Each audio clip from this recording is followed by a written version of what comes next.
والصلاة والسلام على سيد الأنبياء والمرسلين وعلى آله وصحبه أجمعين. أما بعد، أعوذ بالله من الشيطان الرجيم. بسم الله الرحمن الرحيم. فلاقتحم العقبة وما أدراك ما العقبة فك رقبة أو إطعام في يوم ذي مسغبة يتيما ذا مقربة أو مسكينا ذا متربة. صدق الله العظيم. اللهم صل على سيدنا محمد وعلى آل سيدنا محمد وبارك وسلم. اللهم صل على سيدنا محمد وعلى آل سيدنا محمد وبارك وسلم. اللهم صل على سيدنا محمد وعلى آل سيدنا محمد وبارك وسلم. بزرگان محترم، ایمان کے شعبوں کا بیان چل رہا ہے. پچھلے ہفتے 3 شعبے بیان کیے گئے، 20، 21 اور 22. ایک تو کافروں سے جہاد کرنا، لڑائی کرنا. دوسرے ثابت قدم رہنا، جب لڑائی کا موقع آ جائے تو ثابت قدم رہنا. اور تیسرے رباط یعنی سرحدوں کی حفاظت.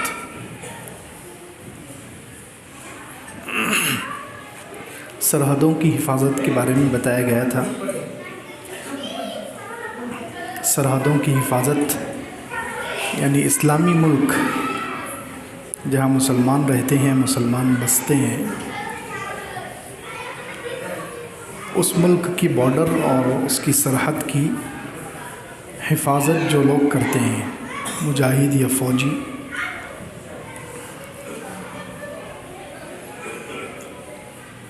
ان کو کہتے ہیں، اس عمل کو کہتے ہیں رباط. اسی طریقے سے حدیث میں ایک اور عمل کو بھی رباط کہا گیا ہے، جہاد کے لیے گھوڑوں کو پالنا.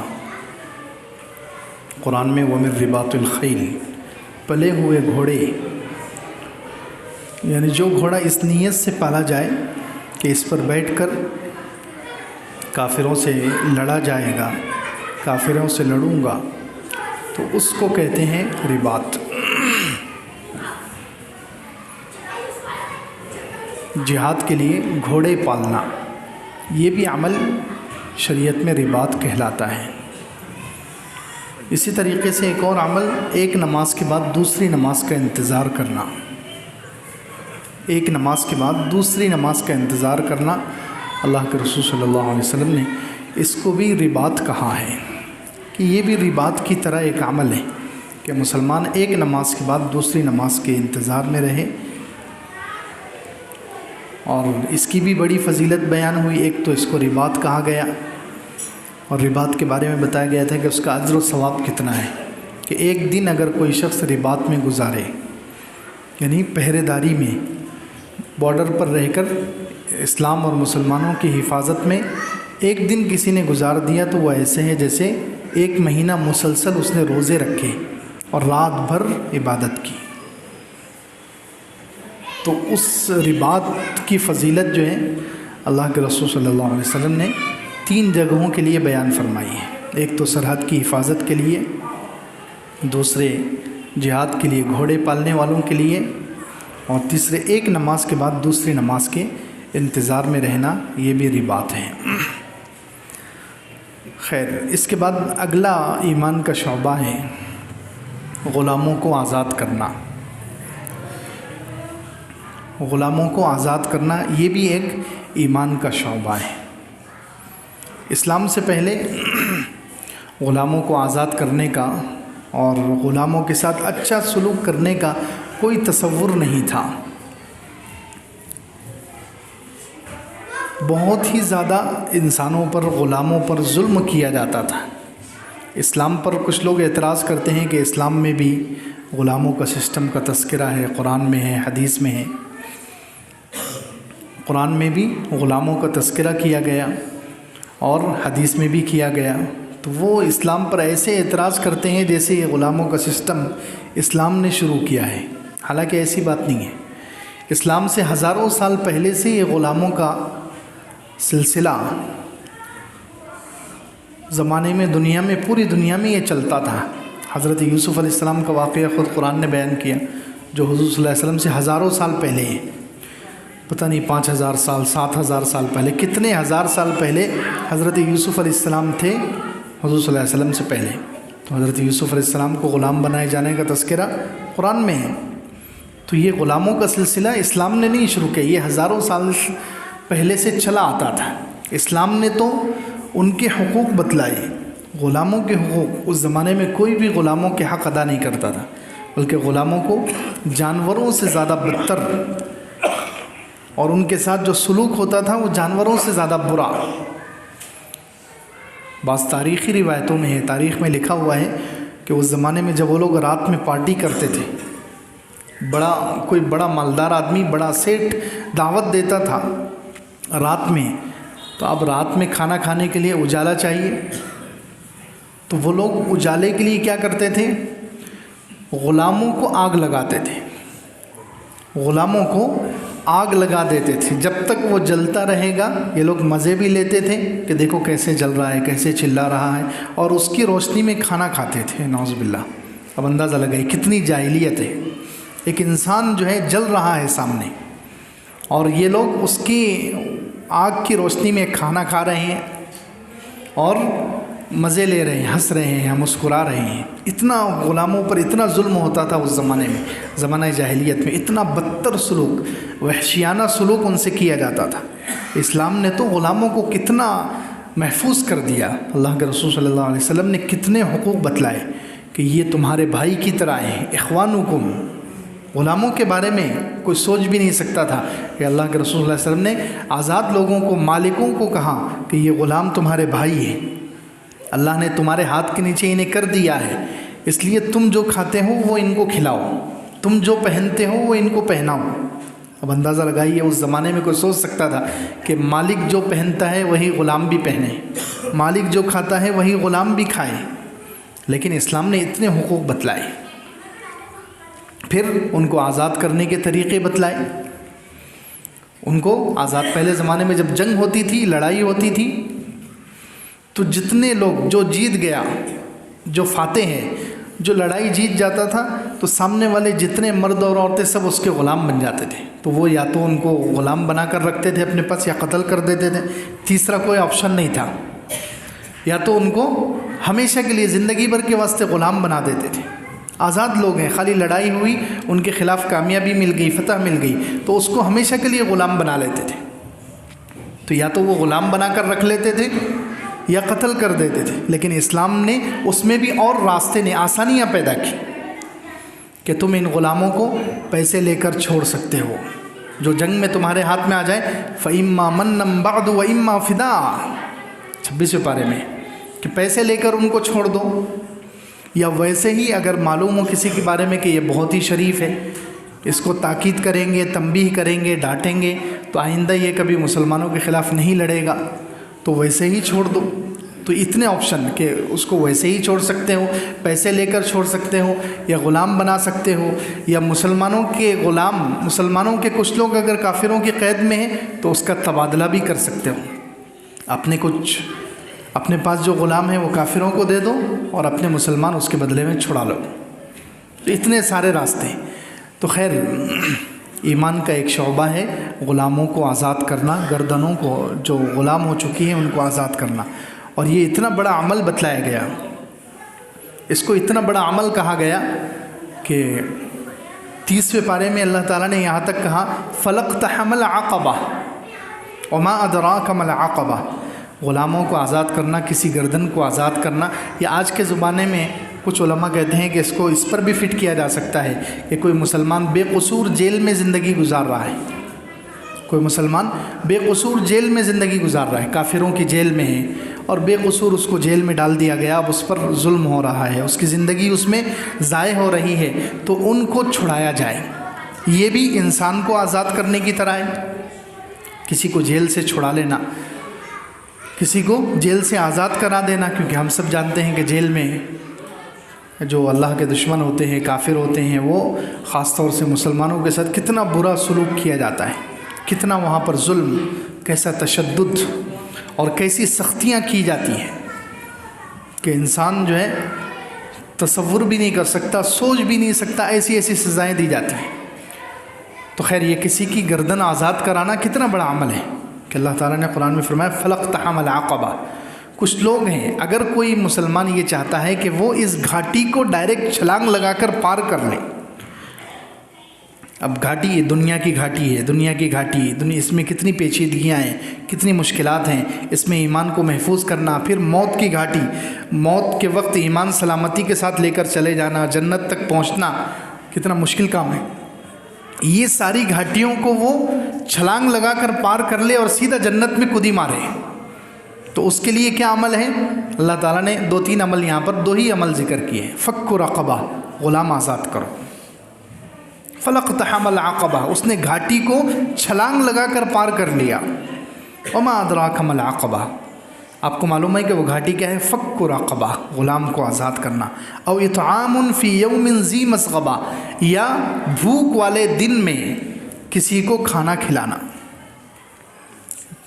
جب قحط ہو، قحط کا زمانہ، جب تنگی کا زمانہ، جیسے ہمارے پاس ایک مثال کے طور پر لاک ڈاؤن کا زمانہ گزر گیا، اس میں کچھ لوگ بہت جو غریب تھے بہت ہی زیادہ پریشان تھے، تو ایسا کوئی وقت آ جائے، کوئی سیزن، کوئی موسم جس میں قحط ہو جائے، لوگوں کے پاس بہت زیادہ تنگی ہو، ایسے موسم میں کسی کو کھانا کھلانا۔ او اطعام فی یوم ذی مسغبہ، یتیما ذا مقربہ، قریبی رشتہ دار یتیم۔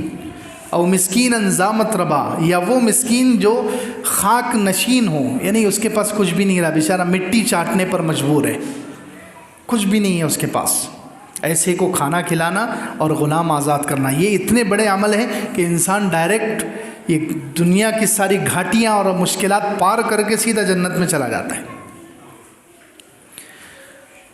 اسی لیے صحابہ کرام کتنا خوشی خوشی غلاموں کو آزاد کرتے تھے۔ ہزاروں، عبداللہ ابن عمر رضی اللہ عنہ کے بارے میں ہے کہ انہوں نے زندگی میں 1000 غلام آزاد کیے۔ عبد الرحمن ابن عوف رضی اللہ عنہ مشہور صحابی ہیں، انہوں نے اپنی زندگی میں 3000 غلام آزاد کیے، کیونکہ ان لوگوں کو یقین تھا کہ یہ اتنا بڑا عمل ہے۔ قرآن میں اللہ تعالیٰ نے اس کی ترغیب دی ہے، اور حدیث میں اللہ کے رسول صلی اللہ علیہ وسلم نے اس کے بارے میں فرمایا کہ جو غلام کو آزاد کرے گا تو اس غلام کے ہر عضو کے بدلے میں، جسم کے ہر عضو کے بدلے میں اللہ تعالیٰ اس آزاد کرنے والے کے جسم کے اس حصے کو جہنم سے آزاد کریں گے۔ گردن کے بدلے گردن، ہاتھ کے بدلے ہاتھ، پیر کے بدلے پیر، پورا جسم جس نے کسی غلام کا آزاد کر دیا تو اس کے ہر حصے کے بدلے اس آزاد کرنے والے کے ایک ایک جسم کے حصے کو اللہ تعالیٰ جہنم سے آزاد کریں گے۔ تو خیر ایمان کا ایک شعبہ یہ ہے غلاموں کو آزاد کرنا۔ اسی طریقے سے ایمان کا 23واں شعبہ وہ تھا، اور یہ 24واں شعبہ ہے۔ ایمان کا 24واں شعبہ ہے مال غنیمت کو تقسیم کرنا، مال غنیمت کو درست تقسیم کرنا۔ یا پہلے ایک اور شعبہ ذکر کرتے ہیں، کفارہ ادا کرنا۔ ایمان کا 24واں شعبہ ہے کفارے ادا کرنا۔ اب کفارے یعنی انسان سے کچھ گناہ ہو جاتے ہیں، گناہوں کے لیے اللہ تعالیٰ کی طرف سے گناہوں کی بھرپائی کے لیے، گناہوں کی بھرپائی کے لیے اللہ تعالیٰ نے کچھ کام کرنا لازم کیا ہے، اس کو کہتے ہیں کفارہ۔ تو اسلام میں جو کفارے ہیں، ایک تو کفارہ یمین ہے، قسم کا کفارہ۔ کسی نے قسم کھا لیا کہ میں اللہ کی قسم کھا کر کہتا ہوں کہ وہ کام نہیں کروں گا، اور بعد میں وہ اس نے کر لیا۔ کسی نے قسم کھایا تھا کہ اللہ کی قسم میں یہ کام نہیں کروں گا اور کر لیا، یا قسم کھایا تھا یہ کام کروں گا اور نہیں کر سکا، تو اب اس کی قسم ٹوٹ گئی، تو اب اس قسم کا کفارہ دیا جاتا ہے۔ اور یہ قرآن میں اور اللہ کے رسول صلی اللہ علیہ وسلم کی حدیثوں میں یہ کفارے ذکر کیے گئے ہیں۔ اس لیے جو سچا مسلمان ہے، جو سچا مومن ہے، اس کے ذمہ لازم ہے کہ جب اس سے ایسا کوئی گناہ ہو جائے جس پر شریعت نے کفارہ رکھا ہے، تو مسلمان پر لازم اور واجب ہے کہ وہ اس کفارے کو ادا کرے۔ تو ایک تو اسلام میں یمین کا یعنی قسم کا کفارہ ہے کسی نے قسم کھا لیا آئندہ زمانے میں یہ کام کروں گا یا یہ کام نہیں کروں گا، اور اس کی قسم ٹوٹ گئی، وہ قسم کو پورا نہیں کر سکا، قسم کو پورا نہیں کر سکا، تو اب اس کے ذمے کفارہ ہے۔ تو اس قسم کا کفارہ کیا ہے؟ یہ اللہ تعالیٰ نے 7ویں پارے میں بیان کیا، فَكَفَّارَتُهُ إِطْعَامُ 10 مَسَاكِينَ مِنْ أَوْسَطِ مَا تُطْعِمُونَ أَهْلِيكُمْ أَوْ كِسْوَتُهُمْ أَوْ تَحْرِيرُ رَقَبَةٍ، کہ اس قسم کا کفارہ، جس نے قسم کھا لیا کہ آئندہ میں یہ کام کروں گا، یا قسم کھایا کہ آئندہ یہ کام نہیں کروں گا، اور اس کی قسم ٹوٹ گئی، تو اس کے ذمے کفارہ یہ ہے کہ وہ 10 مسکینوں کو کھانا کھلائے۔ فَكَفَّارَتُهُ إِطْعَامُ 10 مَسَاكِينَ، 10 مسکینوں کو، 10 غریبوں کو کھانا کھلانا ہے 2 وقت۔ یہ مفسرین اور فقہاء کہتے ہیں کہ 10 مسکینوں کو 2 وقت کا کھانا کھلانا ہے، صبح دوپہر اور شام۔ تو 10 مسکینوں کو، 10 غریبوں کو 2 وقت کا کھانا کھلائیں۔ پہلا کفارہ یہ ہے، اگر اس کے پاس پیسے نہ ہوں، وہ غریب ہے، سبحان اللہ، اسلام پر کتنا پیارا مذہب اللہ تعالیٰ نے دیا ہے، ہر قسم کے آپشن اللہ تعالیٰ نے رکھے، ہر قسم کے راستے، غریبوں کے لیے بھی، امیروں کے لیے بھی، سب کے لیے راستے رکھے ہیں۔ تو اگر کوئی اتنا غریب ہے کہ وہ 10 غریبوں کو کھانا نہیں کھلا سکتا، 10 مسکینوں کو وہ کھانا نہیں کھلا سکتا، اور ان کو کپڑے بھی نہیں پہنا سکتا، تو پھر وہ او تحریر رقبہ، غلام کو آزاد کرے، غلام کو آزاد۔ پہلے زمانے میں غلام تھے، اب تو غلام نہیں ہے، اب ڈائریکٹ تیسرا آپشن ہے۔ تیسرا آپشن کیا ہے؟ فَمَن لَّمْ يَجِدْ فَصِيَامُ 3 أَيَّامٍ، تو جو نہ پائے، یعنی وہ کھانا بھی نہیں کھلا سکتا، غریبوں کو کپڑے بھی نہیں پہنا سکتا، غلام آزاد بھی نہیں کر سکتا، تو وہ 3 دن کے روزے رکھے۔ فَمَن لَّمْ يَجِدْ فَصِيَامُ 3 أَيَّامٍ ذَلِكَ كَفَّارَةُ أَيْمَانِكُمْ إِذَا حَلَفْتُمْ، یہ تمہاری قسموں کا کفارہ ہے جب تم قسم کھاؤ اور وہ قسم تمہاری ٹوٹ جائے۔ تو ایک تو اسلام میں قسم کا کفارہ ہے، یہ ادا کرنا ضروری ہے، اور اللہ کے علاوہ کسی کی قسم کھانا جائز بھی نہیں ہے۔ اللہ کے علاوہ کسی اور کی قسم کھا لیے تو وہ قسم ہوتی ہی نہیں ہے، بلکہ گناہ ہو گیا۔ ایک باپ کی قسم، ماں کی قسم، اور فلاں کی قسم، اس کی گردن کی قسم، اس کے سر کی قسم، یہ جو قسمیں کھائی جاتی ہے سب بیکار ہے، حرام ہے، جائز ہی نہیں ہے اسلام میں۔ صرف قسم کھانا ہے تو اللہ کی قسم کھائی جائے گی بس، وہ بھی دیکھ کر، احتیاط کے ساتھ، کیونکہ ہم مسلمان ہیں، ہمیں معلوم ہے ایک ایک چیز کا ہمیں حساب دینا ہے۔ ہمارا یقین ہے کہ مرنے کے بعد کی بھی زندگی ہے، اگر ہر بات پر روزانہ بلا وجہ کی قسمیں کھاتے رہیں گے، پھر کفارہ نہیں دیں گے تو اللہ کو کیا منہ بتائیں گے؟ یہ تو گویا اللہ تعالیٰ کے نام کی بے حرمتی ہے، کہ اللہ کے نام کو نعوذ باللہ اتنا سستا سمجھ لیا کہ ہر بات پر قسم کھا رہے ہیں۔ زندگی میں کبھی، سال میں کبھی، مہینے میں کوئی اہم بات ہے، اس کو منوانا ہے، سامنے والا نہیں مان رہا ہے، انسان نے قسم کھا لیا تو الگ بات ہے۔ تو خیر، ایک تو کفارہ یمین، قسم کا کفارہ ہے، دوسرے کفارہ قتل ہے۔ کسی نے کسی کو جان بوجھ کر نہیں، غلطی سے قتل کر دیا، کیونکہ جان بوجھ کر اگر قتل کر دیا، ہوش میں تھا، حواس میں تھا، اور معلوم تھا کہ قتل کرنا گناہ ہے، پھر اس نے جان بوجھ کر اگر کسی نے کسی کو قتل کر دیا، تو اس کی سزا تو اسلام میں قصاص ہے، یعنی اس کے بدلے میں اس کو، جس نے قتل کیا ہے اس کو بھی قتل کر دیا جائے گا۔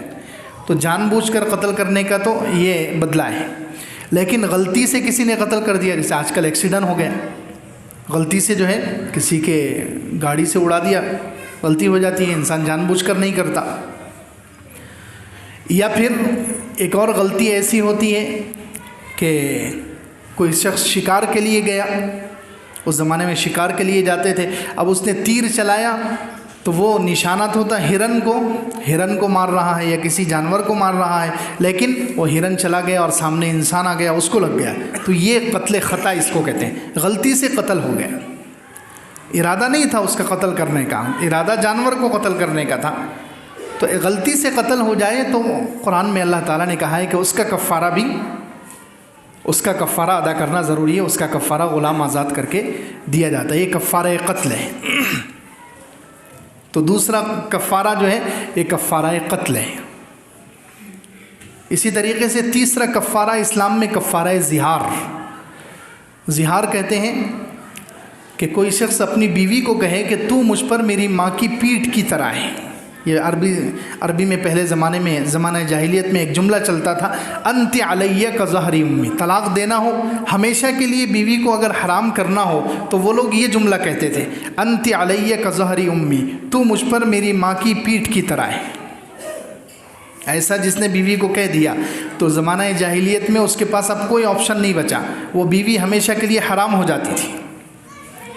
لیکن اسلام کے آنے کے بعد ایک صحابیہ عورت ہے حضرت خولہ بنت ثعلبہ رضی اللہ عنہ، ان کے ساتھ بھی یہ معاملہ ہو گیا۔ ان کے شوہر نے ان کے لیے یہی جملہ غصے میں کہہ دیا کہ تو مجھ پر میری ماں کی پیٹھ کی طرح ہے، تو وہ اللہ کے رسول صلی اللہ علیہ وسلم کے پاس آ گئی اور انہوں نے اللہ کے رسول صلی اللہ علیہ وسلم سے آ کر کہا کہ اللہ کے رسول صلی اللہ علیہ وسلم، میرے شوہر نے میرے ساتھ یہ معاملہ کر دیا ہے، میں نے اس کے ساتھ پوری زندگی گزار دی، میں بھی بوڑھی ہو چکی، وہ بھی بوڑھا ہو گیا، زندگی بھر وہ میرے ساتھ رہا، مجھ سے فائدہ اٹھاتا رہا، اور اب بڑھاپے میں اس نے اظہار کر لیا ہے، تو اب میں کیا کروں؟ اللہ کے رسول صلی اللہ علیہ وسلم، ابھی کیونکہ اسلام میں کوئی حکم نہیں آیا تھا، ابھی اللہ تعالیٰ کی طرف سے شریعت کا کوئی حکم نہیں آیا تھا کہ اس کا کیا کفارہ ہے، تو اللہ کے رسول صلی اللہ علیہ وسلم نے کہا جا، تو تیرے شوہر پر تو حرام ہو چکی ہے۔ تو وہ بار بار اللہ کے رسول صلی اللہ علیہ وسلم سے مطالبہ کر رہی ہے، جیسے جھگڑ رہی ہے، بار بار کہہ رہی ہے کہ اللہ کے رسول صلی اللہ علیہ وسلم کچھ راستہ نکالیے، کچھ راستہ نکالیے، کچھ کیجیے۔ اللہ کے رسول صلی اللہ علیہ وسلم نے کہا کہ نہیں، تو انہوں نے ڈائریکٹ اللہ تعالیٰ سے دعا کرنا شروع کر دی کہ اللہ، یہ میرا شوہر ہے جس نے میرے ساتھ ایسا معاملہ کر لیا، اب میں کہاں جاؤں گی، میرا اور میرے بچوں کا کیا ہوگا، میرے بچے چھوٹے ہیں۔ تو اس وقت اللہ تعالیٰ نے پھر قرآن پاک کے 28 پارے کی سورہ مجادلہ کی کچھ آیتیں اتاری شروع کی، اور اس میں اظہار کے کفارے کا اللہ تعالیٰ نے تذکرہ کیا، ایک راستہ نکال دیا کہ اب اسلام میں کوئی شخص اپنی بیوی سے یہ جملہ کہہ دے کہ تو مجھ پر میری ماں کی پیٹھ کی طرح ہے، تو اب بیوی جو ہے جب تک کفارہ ادا نہ کرے تو اس کی بیوی اس پر حرام ہوگی، ہاں کفارہ ادا کرنے کے بعد پھر حلال ہو جائے۔ تو کفارہ کیا ہے؟ الذین یظاہرون منکم من نسائہم ما ہن امہاتہم ان امہاتہم الا اللائے ولدنہم وانہم لیقولون منکرا من القول وزورا وان اللہ لعفو غفور۔ پھر آگے ہے کہ جو شخص اسلام میں یہ اظہار کر بیٹھے تو وہ ایک تو 60 مسکینیں کو کھانا کھلائے، 60 غریبوں کو کھانا کھلائے، یا غلام آزاد کرے، یا 2 مہینے کے روزے رکھے۔ غلام آزاد کرے، وہ نہیں کر سکتا تو 2 مہینے کے روزے رکھے، اگر وہ بھی نہیں کر سکتا تو پھر 60 مسکینوں کو کھانا کھلائے۔ تو یہ کفارہ اظہار، کسی نے اگر خدا نخواستہ اپنی بیوی سے ایسا جملہ کہہ دیا کہ تو مجھ پر میری ماں کی طرح ہے یا ماں کی پیٹھ کی طرح ہے، تو اب اسے یہ کفارہ دینا پڑے گا۔ تو اسلام میں تیسرا کفارہ یہ کفارہ زہار ہے۔ اسی طریقے سے ایک کفارہ صوم ہے اسلام میں، روزے کا کفارہ۔ رمضان المبارک کا جو روزہ ہے وہ فرض ہے،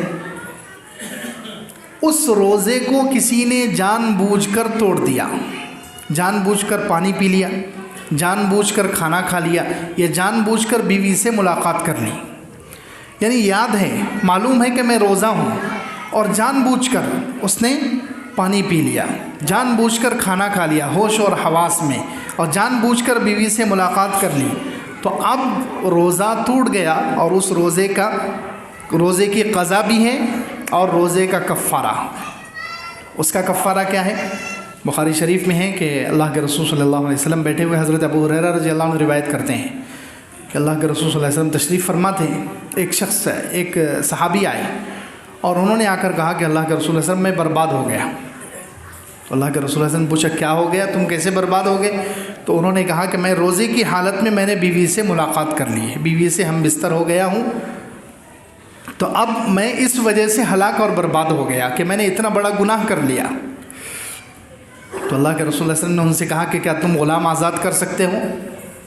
تمہارے پاس اتنی طاقت ہے کہ تم غلام آزاد کر دو؟ انہوں نے کہا کہ نہیں، میرے پاس کوئی غلام نہیں ہے۔ تو اللہ کے رسول صلی اللہ علیہ وسلم نے ان سے کہا کہ اچھا تم 2 مہینے کے لگاتار روزے رکھ سکتے ہو؟ 2 مہینے کے لگاتار روزے رکھ سکتے ہو؟ انہوں نے کہا کہ نہیں۔ کہا اچھا تم کچھ 1 سا یا کچھ صدقہ کر سکتے ہو؟ تو انہوں نے کہا کہ نہیں۔ تو اللہ کے رسول صلی اللہ علیہ وسلم نے ارشاد فرمایا ٹھیک ہے، رک جاؤ، ٹھہر جاؤ یہاں پر۔ حضرت ابو ہریرہ رضی اللہ عنہ کہتے ہیں ہم بیٹھے ہوئے ہیں، وہ صحابی بھی بیٹھے ہوئے، اتنے میں ایک شخص ایک کھجوروں کا ٹوکرا لے کر آیا، ایک شخص ایک کھجوروں کا ٹوکرا لا کر اس نے حضور صلی اللہ علیہ وسلم کو دیا ہدیہ.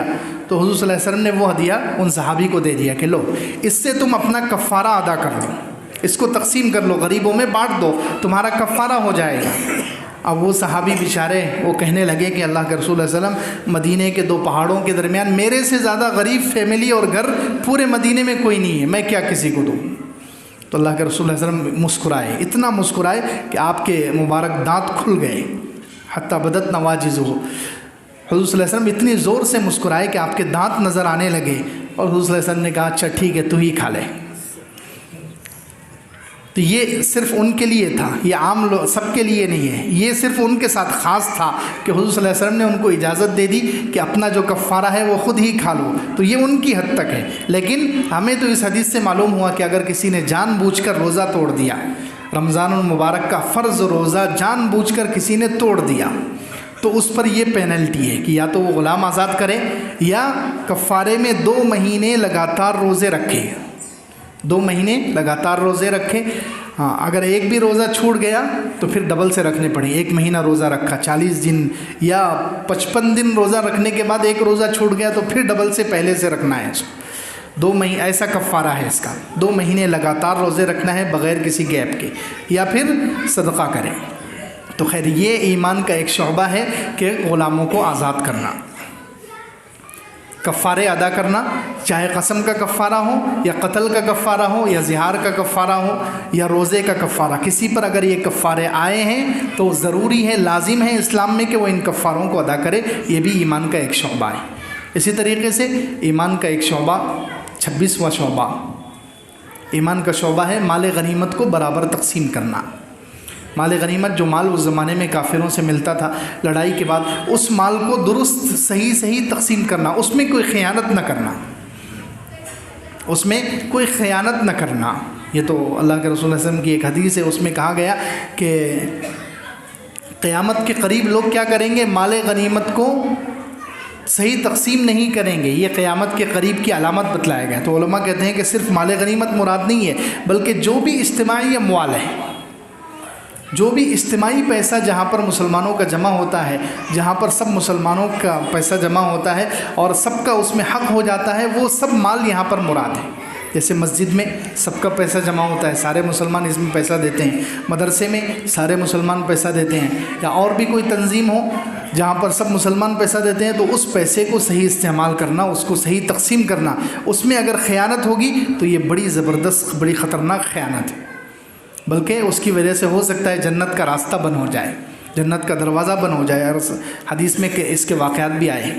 اللہ کے رسول صلی اللہ علیہ وسلم مدینہ منورہ میں تھے، ایک جنازہ آیا، ایک جنازہ لایا گیا. حضور صلی اللہ علیہ وسلم کو وحی کے ذریعے اللہ تعالیٰ نے بتلا دیا، وحی کے ذریعے خبر مل گئی کہ اس شخص نے مال غنیمت میں خیانت کی ہے. تو اللہ کے رسول صلی اللہ علیہ وسلم نے صحابہ سے کہا کہ تم لوگ اپنے بھائی کا، اپنے ساتھی کا جنازہ پڑھ لو، میں نہیں پڑھوں گا. تو صحابہ پر یہ چیز بہت مشکل ہو گئی. صحابہ کو تو معلوم نہیں تھا وجہ کیا ہے. اور صحابہ کرام کہتے ہیں کہ ہمارے اوپر یہ بہت بوجھ ہوا کہ اللہ کے رسول صلی اللہ علیہ وسلم اس کا جنازہ نہیں پڑھ رہے، تو ہم کیسے پڑھیں. تو صحابہ کرام کے چہرے پر ناگواری آ گئی، ان کو بہت بوجھ لگا. تو اللہ کے رسول صلی اللہ علیہ وسلم نے پھر وجہ بتلائی کہ اس شخص نے مال غنیمت میں خیانت کی ہے. یعنی مسلمانوں کو جو مال غنیمت ملتا تھا لڑائی کے بعد، تو وہ ظاہر سی بات ہے اس میں ہر مسلمان کا حصہ ہے، جتنے مجاہدین ہیں سب کا حصہ ہے. پھر جو حصہ جو ہے کچھ بیت المال میں 1/5واں حصہ جمع کیا جاتا ہے، اس میں سب مسلمانوں کا حصہ شامل ہو جاتا ہے. تو ایسے مال میں سے خیانت کرنا بولے تو سب کا حق مارنا ہے. تو اس لیے اللہ کے رسول صلی اللہ علیہ وسلم نے صحابہ کرام سے کہا کہ اس نے مال غنیمت میں خیانت کی ہے. تو صحابہ کرام کہتے ہیں ہم نے ففتشنا، ہم نے اس کے سامان کی تلاشی لی، اس کے مال کی تلاشی لی، تو ہم نے دیکھا کہ یہودیوں کا ایک ہار اس کے پاس رہ گیا تھا. یہودیوں سے لڑائی ہوئی اور لڑائی کے بعد یہودیوں کے بہت سارے ہار ملے، تو ان ہاروں میں سے ایک ہار اس نے لے لیا تھا. اور کتنا تھا وہ، کتنا سستا، صرف 2 درہم کا تھا. صحابہ کرام کہتے ہیں صرف 2 درہم کا تھا. اتنے کم کی وجہ سے اللہ کے رسول صلی اللہ علیہ وسلم اتنے ناراض ہوئے کہ اس کی جنازے کی نماز نہیں پڑھی. اب اندازہ لگائیے کہ اجتماعی مال میں خیانت کرنا کتنا بڑا جرم ہے. صرف 2 درہم کا وہ ہار تھا لیکن اس نے خیانت کے طور پر لے لیا تو اللہ کے رسول صلی اللہ علیہ وسلم ناراض ہو گئے. اسی طریقے سے ایک اور واقعہ حدیث پاک میں آتا ہے کہ صحابہ کرام ایک لڑائی میں گئے اور وہاں بہت سارے لوگ شہید ہو گئے. تو صحابہ کرام اپنے شہداء کا آپس میں تذکرہ کر رہے ہیں کہ فلاں شہید ہو گیا، فلاں شہید ہو گیا، ہمارے خاندان میں سے، ہمارے گھر میں سے فلاں، ہمارے دوست میں سے فلاں شہید ہو گیا. ایک کا نام لیا کہ فلاں بھی شہید ہو گیا. تو اللہ کے رسول صلی اللہ علیہ وسلم فرمایا اس کو شہید مت کہو، وہ تو جہنم میں ہے، وہ تو جہنم میں اس کو دیکھ رہا ہوں کہ وہ جہنم میں ہے. تو صحابہ کرام نے کہا کہ اللہ کے رسول صلی اللہ علیہ وسلم وہ تو آیا یہاں پر، اس نے جہاد کیا اور شہادت کی موت اس کو ملی ہے، پھر وہ کیسے جہنم میں ہے؟ تو اللہ کے رسول صلی اللہ علیہ وسلم نے ارشاد فرمایا کہ اس نے ایک چادر میں خیانت کی تھی. ایک عبا تھی، عبا جو کپڑا جو پہنا جاتا ہے عربوں میں خاص طور سے، عبا تھی یا چادر تھی، اس چادر کو اس نے حضور صلی اللہ علیہ وسلم جو امیر ہیں ان سے پوچھے بغیر پہلے ہی اپنے پاس رکھ لیا، خیانت کر لی، بغیر پوچھے کہ وہ چادر لے لی اور استعمال کر لی. اس وجہ سے اس چادر کی وجہ سے یہ جہنم میں ہے اور وہ چادر اس کے اوپر آگ کی لپٹی ہوئی ہے. تو یہ اجتماعی مال میں خیانت. تو اب اجتماعی مال جہاں بھی مسلمانوں کا اجتماعی پیسہ جمع ہوتا ہو اس کو غلط استعمال کرنا، اس کو صحیح تقسیم نہ کرنا، صحیح جگہ نہ لگانا، یہ اتنا بڑا جرم ہے. اسی لیے حضرت عبداللہ ابن عباس رضی اللہ عنہ جو مشہور صحابی ہیں، حضور صلی اللہ علیہ وسلم کے چچا زاد بھائی ہیں، ان کے زمانے میں ایک واقعہ پیش آیا کہ کچھ تاجر تھے، وہ تجارت کے لیے نکلے. دیکھیں خیانت کتنا بڑا جرم ہے. کچھ تاجر تھے، وہ تجارت کے لیے نکلے. اب راستے میں تھے، ان کے ایک ساتھی کا، تاجر کا انتقال ہو گیا. انہوں نے اس کو کفن دیا، اس کو نہلایا، کفن دے کر اس کو قبر میں اتارنے کی تیاری کر رہے ہیں. جیسے ہی قبر کھودی تو وہاں پر ایک بڑا اژدہا موجود تھا. تو انہوں نے سوچا کہ پتہ نہیں یہ اژدہا کہاں سے آ گیا. اس قبر کو بند کیا، انہوں نے دوسری جگہ قبر کھودی تو دوسری قبر میں بھی وہ بڑا سانپ، بڑا اژدہا موجود تھا. انہوں نے وہ قبر بند کیا، تیسری جگہ، چوتھی جگہ، کئی جگہ انہوں نے قبر کھودی. لیکن تو اب انہوں نے عبداللہ ابن عباس رضی اللہ عنہ جو مشہور صحابی ہیں، حضور اقدس صلی اللہ علیہ وسلم کے چچا زاد بھائی ہیں، ان سے مسئلہ پوچھا کہ کیا کرنا چاہیے. تو اللہ کے حضرت عبداللہ ابن عباس رضی اللہ عنہ نے کہا کہ اب جو قبر مل رہی ہے وہاں اس کو دفن کر دو. ایسا لگ رہا ہے کہ وہ سانپ اتفاقی نہیں ہے کہ اتفاق سے آ گیا ہو، وہ سانپ جو ہے اللہ تعالیٰ کی طرف سے اس پر مسلط ہے کسی گناہ کی وجہ سے، کسی گناہ کی وجہ سے وہ سانپ اس پر مسلط ہے. اس لیے جہاں تم دنیا میں کہیں بھی قبر کھودو گے تو وہ سانپ اس میں موجود ہی رہے گا. تو انہوں نے ایک جگہ قبر کھود کر اس کو دفن کر دیا. اور دفن کرنے کے بعد وہ جب واپس گھر پر آئے تو اس تاجر کے گھر پر گئے اور اس کے گھر والوں سے تعزیت کی کہ تمہارا جو گھر کا فرد تھا وہ ہمارے ساتھ تھا، اس کا انتقال ہو گیا. پھر انہوں نے گھر والوں سے پوچھا کہ اس کا کوئی گناہ، کوئی ایسا مشہور گناہ ہو جو تم لوگوں کے سامنے ہو، جو وہ کیا کرتا ہو، تو ایسا گناہ ہم کو بتلاؤ. تو اس کی بیوی نے کہا، اس شخص کی، اس تاجر کی بیوی نے کہا کہ یہ مال تجارت میں کیا گڑبڑ خیانت کرتا تھا کہ جو غلہ بیچتا تھا، یہ لوگوں کو اناج غلہ بیچتا تھا، تو جب اس کے پاس غلہ آتا تو یہ اوپر کا آدھا غلہ اچھا جو ہوتا تھا وہ کم کر دیتا تھا اور اس میں بھوسا وغیرہ ملا دیتا تھا اور جو ہے اس کو خلط ملط کر دیتا تھا اچھے سے. اور اس طریقے سے وہ مال تجارت میں مال تجارت میں خیانت کر کے جو دوسری چیز ملا کر کے لوگوں کو دھوکہ دے کر بیچتا تھا، یہ خیانت کرتا تھا. اس وجہ سے شاید اس کے ساتھ یہ سلوک ہوا. تو سب نے کہا کہ ہاں یہی گناہ ایسا ہے، یہ تاجر ہو کر ایسی خیانت کر رہا ہے اور لوگوں کو غلط مال سپلائی کر رہا ہے، اس وجہ سے اس کو یہ عذاب ہو رہا ہوگا. تو خیر ایک ایمان کا ایک شعبہ یہ بھی ہے. اللہ تعالیٰ سے دعا ہے اللہ ہمیں عمل کی توفیق عطا فرمائے.